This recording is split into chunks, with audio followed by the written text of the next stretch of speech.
involvement, as you said, in the conflict zones in the Middle East, with fears that have been said that the charity money could end up financing terrorism. The HSBC Bank was one of the key among the closing banks in the spring of 2014. It suddenly sent out a flurry of letters to Muslim charities, mosques, community organisations and think tanks and prominent Muslim individuals with the standard wording, and I'm going to quote them.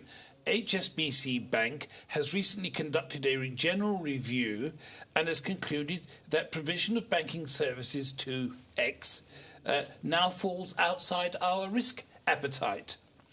How serious are these account closures, and what has it meant to those charities affected who are, let's be frank, the guardians of millions of pounds of humanitarian aid, which has been pledged by the donors as part of their spiritual obligation to help the desperate and suffering? Yes, this is not only affecting the Muslim charities. It started to affect the non-Muslim charities as well. Started to affect the non-Muslim charities as well. I don't want to mention names, but actually they start to complain and to fight back. Because they left us alone 5, 6, 7 years ago, okay? I remember 10 years ago, one of the banks was telling Islamic Relief cannot transfer money to Sudan because of one government in making an economic sanction, you see, on Sudan, okay, on this country. The bank cannot do it. Economically, the charity money is not very lucrative for bankers because it's not in billions of dollars, okay, and it carries the risk that they are taking it. But actually now it becomes a problem. You know why the problem? Because money does not stop in your place. People are abusing the system, not the charities. People are abusing the system and giving the cash in hand to do all the sort of activities which the bank trying to prevent. The bank is only preventing the legitimate organizations who are trying to do the good, okay? But the bank cannot stop the cash in hand which support the extremist, the radical, and the terrorist group, which is, as we speak now, it is happening everywhere, globally. See, I can challenge you again. Has extremism came down by closing the bank account? No.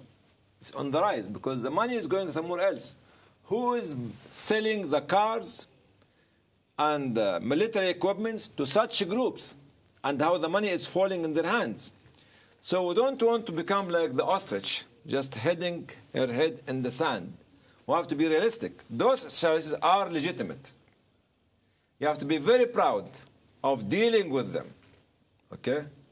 But actually, you as security, you as intelligence, has to look at the channeling of the money to the other groups which you know them more than anybody else know them. So this is a crucial question. Are you saying that the end user, the responsibility for ensuring that the original purpose of those donations is achieved and it doesn't get diverted? Definitely. The responsibility, whose responsibility is that? It's our responsibility. Yeah. I tell you what due diligence means. Due diligence means from the time of raising the fund from you on a street, on an internet, or by check, to the time of the money reaching the right people at the right time, at the right place. The due diligence goes to understand who is the board of the smaller charity in country X and Y and Z. We have to do this before giving you the money actually in Gaza or in West Bank or in Syria or whatever. This is number one. Number two, the due diligence go to the companies, the trading company who buying the goods for you. We look at the board. We look at the checklist, the world check list about the names of the board, okay, on this company.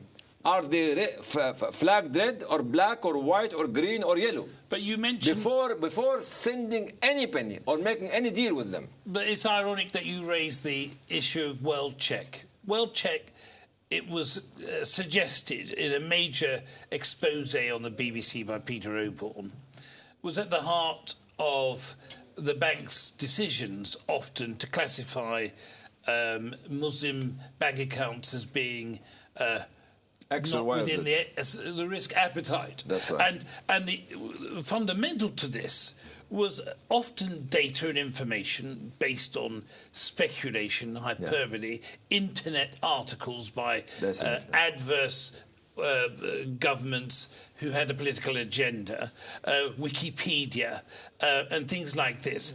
Let me give you a practical example. Yeah. 2007, not many people know that. I was going to visit Canada, and first board meeting of Islamic League before I left the Islamic League 2008. And the officer looked at the internet, open-ended sources, and they told me, I have your name here somewhere. I said, it's not me. Be careful, be careful, be careful. The letter came from the security. You know what we were saying? I was on such a date, in such a place in Albania or in some other country, training extremist organization. You know what? When I took the file through the British High Commission in Toronto, and they gave it to me because they were very upset because they put me in jail overnight. He was so upset, the Assistant High Commissioner of British, the Assistant British High Commissioner. So upset. So I got the file. You know, on such a date and day, when they said I was in this country training these people, I was here in London. In one of the embassies was an email meeting the Consul General of the country who produced the report against me. When you come and tell me open-ended sources, media, internet, it is full of lies. But because of the trend nowadays, because of the climate nowadays of Islamophobia, so you are target unless you prove otherwise. And are you optimistic? I'm very optimistic. That this will change? I mean, if I die today, I will still work after my death. Because my soul will come back and let you to work on my behalf.